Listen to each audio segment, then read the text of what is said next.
Moussar Av. Veletz lo shamar geara. Ben Hacham, un enfant qui est intelligent.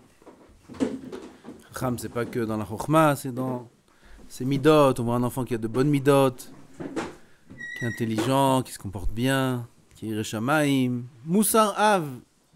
Faut savoir qu'il y a derrière quelqu'un qui investit dans ce ben. C'est le père. Veletz lo shamar geara. Par contre, le letz, c'est celui qui est... C'est l'inverse du chacham. L'inverse du chacham, j'aurais dit tipesh. J'aurais dit ksil, comme le Rav lui-même. Shlomo HaMelech emploie souvent ce terme-là de ksil. Là, on voit que l'inverse du chacham, c'est le letz. Si un père n'éduque pas bien son enfant, ou l'enfant ne s'éduque pas bien à travers l'éducation de son père, résultat, letz. Letz, c'est letzan. Il dit Rabbeinu Yona, Ben Hacham beyalduto. איפה זה מחילה? Ben Hacham Moussar Av. Beyadua sheisero aviv veshamar le moussaro. Tu vois quelqu'un de Chacham, de Navon, de Poli, qui étudie bien. Alors c'est clair que son père, quand il était petit, il a été éduqué par son père de la bonne manière. L'éducation change au fil des années, mais dans notre génération, ça a changé de manière dramatique par rapport à celle de nos parents. Nos parents, ils connaissent... nos grands-parents, ils connaissent la règle. La règle. Ils te racontent jusqu'à aujourd'hui, ceux du Maroc et de Tunisie, la règle. Nos parents, ils n'ont pas vraiment connu la règle, un peu moins, mais il y avait des règles. Et aujourd'hui, il y a plus de règles. Aujourd'hui, c'est complètement différent. Le Hinour, il faut beaucoup de Siyata Dishmaya. Beaucoup de Siyata Dishmaya. Pour le Hinour des enfants aujourd'hui, il faut beaucoup de Siyata Dishmaya. Énormément. En tout cas, si on voit un Ben Hacham, il faut savoir que derrière, il y a eu un Hinour. Veletz lo shamar geara ve'im raita letz. Tu vois quelqu'un, il est letzan. Letzan, c'est la légèreté d'esprit. Il prend rien au sérieux, il prend tout légère, il est là, tu le vois comme ça, il fait ce qu'il veut, il fait ci, il fait ça, il n'est pas très poli, il répond mal. Ça s'appelle letz.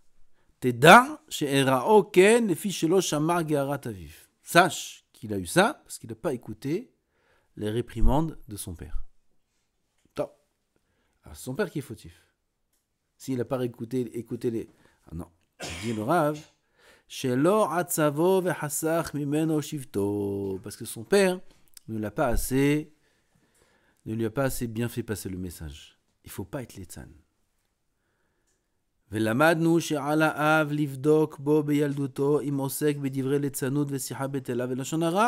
Le père doit vérifier chez ses enfants. C'est la grande ma'ala d'Avraham Avinu. Les ma'an yedativ asher etzavet banav et beto harav. Les ma'an yedativ. Ça, c'est ce qu'il a dit à Kadosh Baruch Hu chez Avraham Avinu. Avraham Avinu, il se préoccupe du hinour de ses enfants. On est obligé de se préoccuper du hinour de nos enfants. Et dans le pasuk d'après, on va voir exactement comment ça marche. Ala av livdok bo beyalduto imosek bedivre letzanut. Vérifie. Ton fils, il est letzan. Quand il a 2 ans, 3 ans, c'est normal qu'il soit letzan. Quand il a 7 ans, 8 ans, même 6 ans, est-ce qu'il est letzan? Qui rigole, il fait ce qu'il veut, il dit à l'école comment ça se passe? Est-ce qu'on fait cas des remarques des professeurs, des rabbanim, des enseignants? Voilà, on dit bon, c'est un enfant. Je vais vous raconter une histoire bientôt il y a des gens qui parlent comme ça, Naron. Oh, il est petit. Shmou, Tana de Velio, Ochnia. Velamanu she'ala av livdok beyalduto. Alors s'il fait divrei letzanut, aussi habetela. Si ton fils il vient et te raconte des choses, tu dis si habetela. C'est des varim betelim. Gam, à un certain moment, à un certain âge, il faut éduquer ses enfants parce qu'il ne peut pas parler de ce qu'il veut quand il veut. Vedibar tabam velo bedvarim betelim. Bam, j'ai vu un beau pirouche. Bam, c'est bête, même. La première masechet du chasse, brachot. La première lettre de la Torah, Bereshit. Bet. La première masechet, comment elle commence? Me'ematai. מאימתי. שיהיה כל העסק שלו רק בתורה שבעל פה ותורה שבכתב. בראשית מאימתי. ודיברת בם, רק בדברי תורה. ולא בדברים בטלים. Ça aussi, il faut inculquer aux enfants. Si on le laisse parler quand il veut, ce qu'il veut, surtout Shabbat. Tout ça, il faut faire d'une bonne manière. Oui, je ne suis pas en train de parler de la manière dont il faut passer le message. Ça, il faut beaucoup de siyata d'ishmaya. Aval, il faut que le message y passe d'une manière ou d'une autre. Agréable ou un peu moins, ça dépend des enfants, des cas, des circonstances, des parents, du matzav, de beaucoup de paramètres. La manière dont il faut passer le message, on n'en parle pas maintenant. Mais le message, il faut qu'il passe. Il faut apprendre à ses enfants qu'on ne parle pas de dvarim betelim. Il faut apprendre à ses enfants qu'on ne parle pas de l'etzanout. Velashon hara, ou liasero, ki ksheigdal lo yasur. Le dit Shlomo HaMelech, l'enfant, quand il va grandir, il ne changera pas. Gam ki yasur lo gam ki yazkin lo yasur mimena. Hanoch lanahar al pi darko, pasuk לא משנה. Hanoch lanahar al pi darko, gam ki yazkin lo yasur mimena. Hanoch lanahar éduque l'enfant al pi darko. Al pi darko, comme on a dit, chacun selon sa chita, chaque enfant est composé différemment. Chaque enfant est différent. Dans la même famille, on peut avoir des enfants, 4-5 enfants, on dirait que ils sont adoptés. L'autre il sort comme ça, l'autre il sort comme ça, l'autre il sort comme ça, l'autre il est très nerveux, l'autre je n'entends pas. L'autre il adore les tavot, l'autre il aime ci, l'autre il aime ça, l'autre il aime la Torah, l'autre. Chacun comme il est, il faut l'éduquer al pi darko. Il n'y a pas d'étiquette. Aujourd'hui, les parents ils veulent que leurs enfants ils soient intelligents, forts, qu'ils fassent du sport, qu'ils fassent ci, qu'ils fassent ça, des étiquettes comme ça. Tac, tac, tac, tac, tac, tac. Et il faut rentrer dans la boîte. S'il ne rentre pas dans la boîte, il force. Et s'il faut couper un membre, on coupe comme Asdom.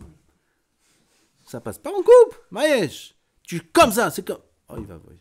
Oh, il va voir. Il faut que tu adaptes la boîte. Il ne faut pas que tu rentres dans la boîte que toi tu veux. Il faut que tu mettes l'étiquette que tu veux. Selon ce qu'il est. Alors lui, il n'est pas très haram. Alors doucement. Alors lui, il n'est pas très doué dans ça. Alors doucement. La nar alpi darko. Hanoch la nar alpi darko. Gam ki azkin lo yasur mimena. Il sera vieux, il restera le même quand il était jeune. Comme on l'a formé quand il était jeune. Quand il est enfant, c'est de la pâte à modeler. Après, ça devient du ciment, ça devient du béton, ça durcit, c'est terminé. La forme que tu lui as donnée, c'est ce qu'il aura. On voit chez les Baalei Teshuvah, qui viennent de familles comme ça ou comme ça. Il y en a qui ont été très bien éduqués, il y en a qui ont été moins bien éduqués. Tu vois, comment c'est dur de réparer des midotes, comment c'est dur de réparer des éducations, des habitudes qu'on a eues à la maison. Comment c'est dur de changer. Le pasuk suivant, Mipri pi ish yochal tov venefesh bogdim hamas. Mipri pi ish yochal tov. Imochicho, s'il a été mourir son fils, ine sachar tochacha ito. Alors il y aura les fruits qui sont bons, comestibles. Mipri ish yochal tov, le fruit de la bouche de l'homme, c'est-à-dire l'éducation qu'il a donnée à ses enfants, yochal tov, alors il va bien manger. C'est-à-dire qu'il aura un sachar sur ça. Il a bien éduqué ses enfants, ça c'est Avraham Avinu. Venefesh bogedim hamas. Et là on a un yesod dans le chinuch. Ta'avat abogdim hamas. Qu'est-ce que le boged, celui qui se rebelle contre Hachem, c'est quoi sa ta'ava? Le vol, l'argent. Ech yochichu et benehem. Comment ils vont être mochiach leurs enfants? Comment ils vont éduquer leurs enfants? La semaine dernière, il y a quelqu'un qui m'a demandé, Ken, c'est mon gendre, il est devenu papa, et on était à table, merci, et on était à table avec l'autre gendre aussi qui est devenu papa, les deux ils sont devenus papa d'un coup, et on était à table Shabbat dernier, et ils m'ont dit, Kasha, c'est quoi, en un mot, la règle du chinuch? Une règle, comme ça, principale, le fil conducteur, non, c'est une bonne question. Le fil conducteur du chinuch, c'est quoi le chinuch en al-regel ahat? Dahafo be'amat binyan. Non. Ma aklal shel chinuch.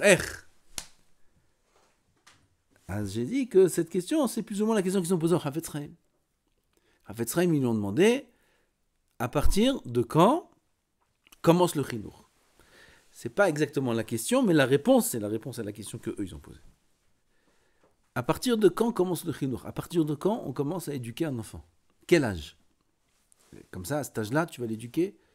Tu peux pas. Tu dis non, c'est intéressant. Il te regarde, il sait même pas ce que tu veux.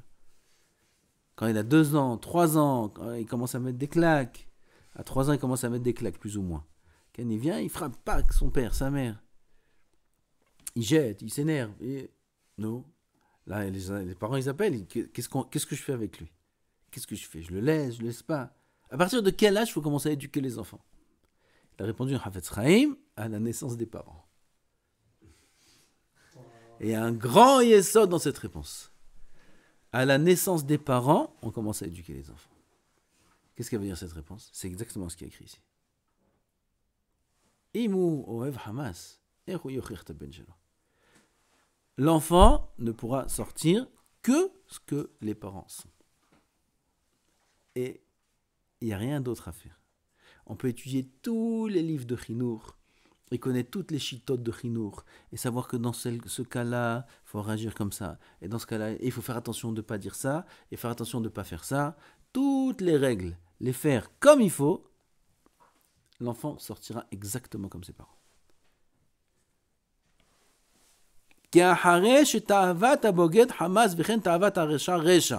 La ta'ava du rachat, c'est le mal.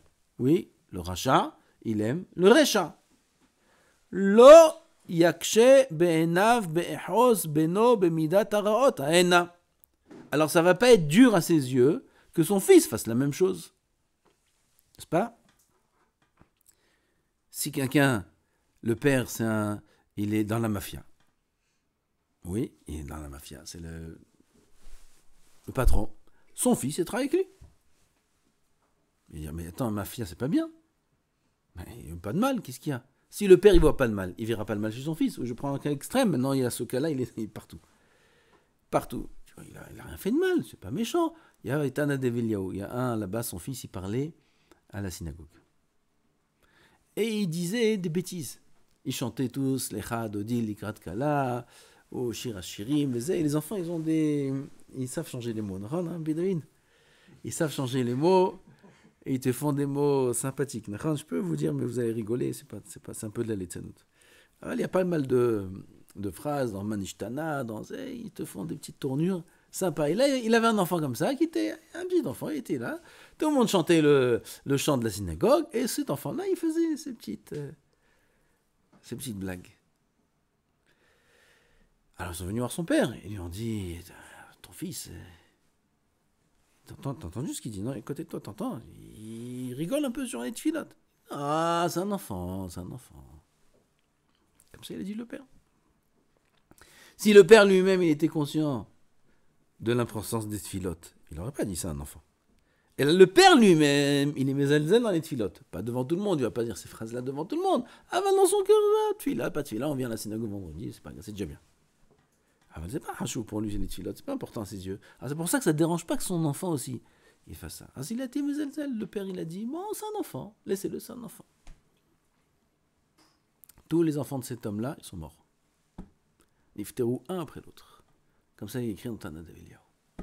Il a perdu tous ses enfants. Pourquoi? Il dit Eliyahu Navi, c'est Eliyahu Navi qui dit ça. Parce que le père, il n'a pas été mourir son fils. Combien c'est grave de ne pas être mourir son enfant. D'autre part, on ne peut pas être mourir sur ce qu'on n'est pas nous-mêmes. On ne peut pas réprimander nos enfants et les reprendre et les arranger si nous-mêmes, on est les tzan. Si nous-mêmes, on est les tzan. Alors, on n'a pas dire aux enfants, non, tu sais, c'est interdit. Il a volé à l'école. Il a volé à l'école. On reçoit un appel, il reçoit un papier, comme quoi, voilà, il y a un truc qui a été volé, on l'a attrapé, il va prendre son fils. Il dit, mon fils, tu sais, le vol, c'est très grave. Et lui, toute la journée au bureau, qui vole. Il appelle là, et il vole, et il vole, et il vole, et il dit à son fils, c'est interdit de voler. Quand son fils il va grandir, il va se rappeler que ce qu'il dit de son père. Il va rigoler. Et mon père, c'est le plus grand des voleurs. Il me dit, c'est interdit de voler. Mais il rigole ou quoi? Ou il ne faut pas se mettre en colère. Et le père, il se met en colère. Il ne faut pas mentir, ça c'est le plus classique. Ça c'est le plus classique. Le cas le plus classique, c'est quand le père il dit à son fils, tu sais, mon fils, il ne faut pas mentir. C'est interdit. Tu as menti à ta mère, c'est interdit de mentir. Et le père, il ment du matin au soir. Il ment à ses enfants. Il dit, si tu fais bien, je vais te donner. Et il donne rien. C'est un menteur. Le fils, il grandit avec un père menteur. Et le père, il lui dit, il ne faut pas mentir. Mais va que le fils, il va mentir. Mais va que le fils, il va sortir avec les midotes que le père, il a. Ça, c'est clair. Ce qu'il dit le Rav. Gam im yochiach. Yadua adavar. Ki amochiach ve'en libo shalem im divrei tochachto. Lo yuchal leyashev adevarim. Même s'il est mochiach le père, il dit le Rav Rabbeinu Yonah, il dit c'est connu, c'est clair que les paroles du mochiach ne vont pas faire effet si lui-même ne croit pas en sa tochecha. Et la preuve qu'il ne croit pas en sa tochecha, c'est que lui-même n'applique pas ce qu'il dit. Donc le père il vient, il fait tous les moussards du monde, ou la mère, eux-mêmes n'appliquent pas ce qu'ils disent. Entre les frères il y a une dispute. L'autre, il lui a volé, il dit, pourquoi t'es jaloux? Il a reçu le cadeau d'anniversaire, pourquoi tu lui prends? Il ne faut pas être jaloux dans la vie, il ne faut pas oser. Et lui, il voit son père, ouais, je comprends pas pourquoi. Il a acheté une voiture, l'autre, il a acheté ça. Tu dis à ton père, ouais, tu crois qu'il est bête, le gosse? Il n'est pas bête. Il y a une question qui... Avant, il a dit, il y avait d'autres aussi. Pourquoi on voit des familles qui sont loin de la Torah? Normal. Un religieux à peine avec une petite kippa sur la tête, et tu vois de là, il sort un enfant, tzaddik, yireh shamayim, tamid chacham, hatzou. Et tu as une famille, le père il peut être rave, bonne famille, de Bnei Brak, et tu vois les enfants, ils sortent n'importe quoi. Et Kouchia. Il a répondu le Rav Ravaï aussi, il a dit ça. Il a dit, et l'autre qu'il habite là-bas, dans un moshav perché là-bas d'Israël, ou quoi, ou en Haïfa, ou Zé, famille simple. Le père, il rentre à la maison, qu'est-ce qu'il voit le fils? Il voit le père qui appelle maintenant le voisin, demain il y a minyan, demain t'es là pour le minyan. Zé, il essaie de ramasser le minyan, il essaie de voir comment on peut faire pour qu'il y ait Shabbat, comment faire avec le Sefer Torah, comment on fait ça. Il est là-bas dans son moshav, dans son kibbutz. Qu'est-ce qu'il fait le père? Dvarim shel mitzvah, des choses de Torah, simples, mais de Torah, de Kedusha. Et le fils, il voit ça. Le père, il court après le minyan, il court après ci, il court après ça, les mitzvot, le Shabbat, la synagogue. Le fils de Bnei Brak, il rentre à la maison. Il voit son père au téléphone aussi. Il dit, t'as pas un gmar, j'ai besoin d'un prêt, t'as pas un peu d'argent, t'as pas ci, t'as pas ça. Le fils, qu'est-ce qu'il voit toute la journée? Il n'y a pas d'argent. Il n'y a pas d'argent à la maison. Il dit, mais moi, quand je vais être grand, je vais aider mon père. Je vais pas être allé, j'y vais. Je vais aller travailler, je vais apprendre un métier, je vais aider mon père, je vais aider mes parents. Tout ce qu'il y a à la maison, c'est ce qu'il l'enfant va sortir. De quoi on parle? C'est quoi la vira? Qu'est-ce qui flotte dans l'air de la famille, de la maison? De la Yirat Shamayim, HaKadosh Baruch Hu, de la Simcha, de la Torah, ou bien des Inyanim du Olam Hazeh, où l'autre il rentre, le père, il a étudié toute la journée au kollel, toute la journée il était au kollel, il rentre à la maison, c'est un moment de détente. Bon, c'est normal, il arrive à 9h, 10h, il est fatigué, il prend un peu le journal kasher. Il y a un journal à Yated, Modia, il y a des gens, ce journal-là, il arrive chez des très bonnes familles. À tort, je le dis à voix haute, c'est grave, c'est assourd. Ah ben, ça arrive là-bas le journal, et le Yated, le truc. Il arrive le père, après une journée du kollel, un petit peu de détente, un café, il a pris son repas, il prend un peu le journal, Maïch. Dans l'absolu, il n'y a pas de mal. Mais qu'est-ce qu'il voit ton fils? Et il a vu ce que tu as été, le pilpoulim, toute la journée dans les sougiot, et les couchiotes, et les chibourim, et Rabbi Akiva Eger, et les habourat. Il a vu ça? Il a rien vu tout ça. Il arrive à l'école, il voit son père, il arrive d'école, il voit son père, il rentre à 9h, 10h. Qu'est-ce qu'il prend? Il prend le journal. Ah, il dit ça, mon père, qu'est-ce qu'il fait, mon papa? Papa, il est avrer. C'est ça qu'il fait, l'avrer. Et là, il doit rentrer à la maison, il doit étudier la Torah à la maison.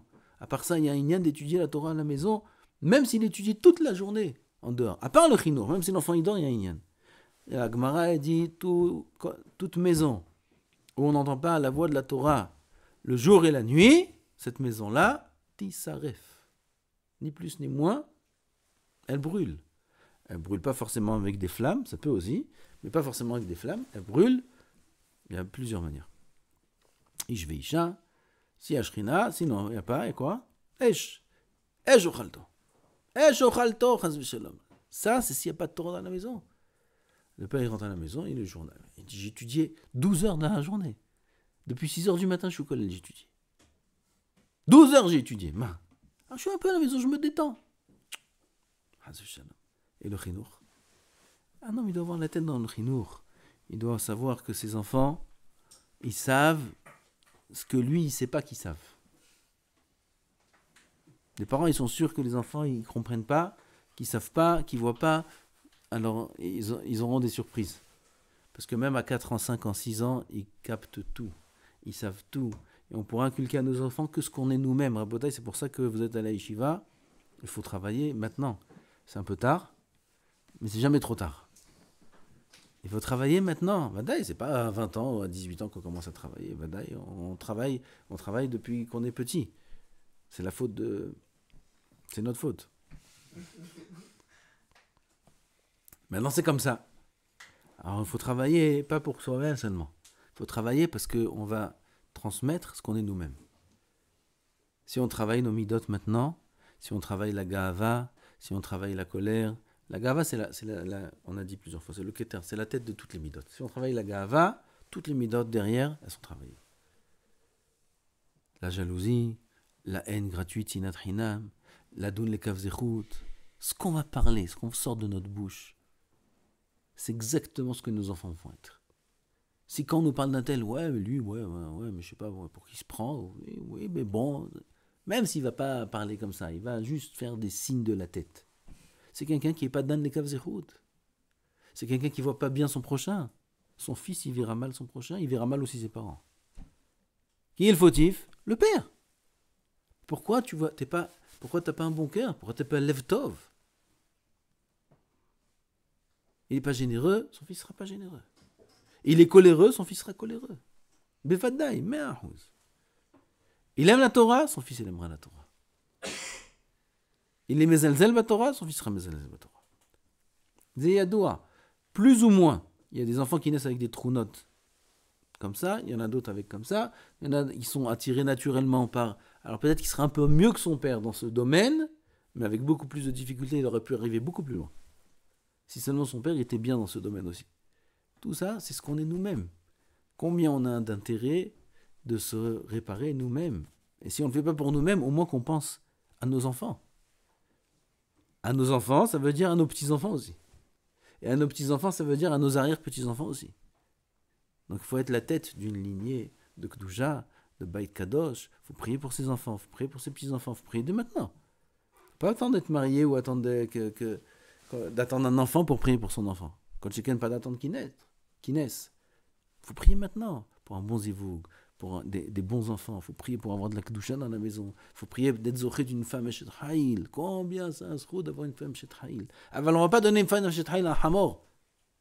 On donne une femme Eshet Haïl à un Ish Haïl. En mezavegim la adam, el alefi ma'asav. Selon ce que tu es, tu auras.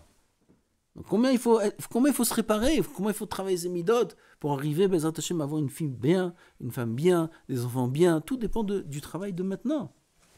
Quand on est jeune, à votre âge, je vous dis c'est un peu tard, mais c'est jamais trop tard. Il faut s'y prendre, il faut s'y mettre, il faut étudier beaucoup de Moussa, beaucoup d'Irat Shamaim, beaucoup de Torah. Bezrat Hashem, un homme, tous les fruits. Pri pi ish yochal. Matochal, ta perot shelcha. Ta perot shelcha tochal. Tu mangeras tes fruits à toi, ne viens pas pleurer. Pourquoi je dis ça? Parce que les gens, ils pleurent. Ils pleurent toute la journée. Toute la journée, ils pleurent. Si vous voulez, je vous montre. Toute la journée, ils pleurent. Une fois qu'il s'est marié, il pleure. Pourquoi tu pleures? Tu manges tes fruits. Tu manges ce que tu as semé, tu manges. T'étais pas jeune, on t'a pas dit quand t'étais jeune? Sois sérieux. Étudie, fais ci, fais ça. Ouais. Bravo. Ouais, va cacher. Après, il pleure. Non, m'intarse. Il vient, il dit, oui, je sais pas, j'arrive pas, je comprends pas, voilà, et ma femme, et mon fils, voilà, et mes enfants, et ci, et ça. Oh, Hazakou Baruch. Mais pré, pi, ish, yochal, ce qu'il a dit dans sa bouche, la manière dont il a éduqué ses enfants, il s'est éduqué lui-même, c'est appris chez la pêche, alors, miseo yochal. Combien il faut se prendre en main et comprendre ces choses-là qui dit Shlomo HaMelech. Attends, avant qu'il soit trop tard, Bezat Hashem, Shem Zakenu, Baruch Adonai L'Olam, Amen va Amen.